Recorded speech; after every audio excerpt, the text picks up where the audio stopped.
અમદાવાદમાં અમિત શાહે પાટીદારોની પ્રશંસા કરી। આઝાદીના 75 વર્ષમાં રાજ્યના પાટીદારોએ પ્રગતિ કરી છે। ગુજરાતમાં પાટીદારોનો વિશ્વમાં ક્યાંય તોડ નથી। ગુજરાતના વિકાસમાં પાટીદારોનું મોટું યોગદાન રહ્યું છે। દરેક ક્ષેત્રમાં પાટીદારોનો ડંકો વાગી રહ્યો છે। પાટીદારો માત્ર ભારતમાં જ નહીં વિદેશમાં પણ અગ્રેસર હોવાનો તેમણે દાવો કર્યો।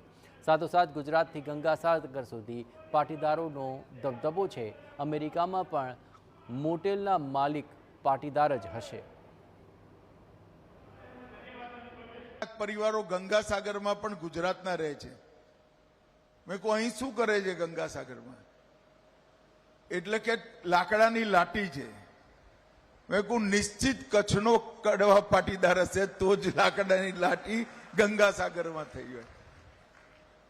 પછી ત્યાં આગળ મંદિરમાં એ લોકો હતા, મળ્યા તો ખરેખર કચ્છના કડવા પાટીદારોની ત્યાં આગળ લાકડાની લાઠી હતી। આ આપણી વિશેષતા છે।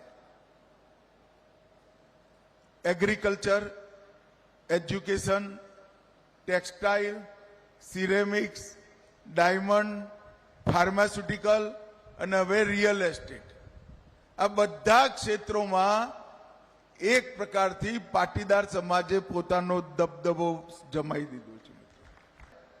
પાટીદાર સમાજ ખાલી ભારતમાં જ નહીં, અમેરિકામાં જઈને પૂછે કે ભાઈ કોઈ પણ મોટેલમાં જાઓ અને માલિકનું નામ પૂછો તો ગુજરાતના પાટીદાર સમાજનો છોકરો એનો માલિક હશે।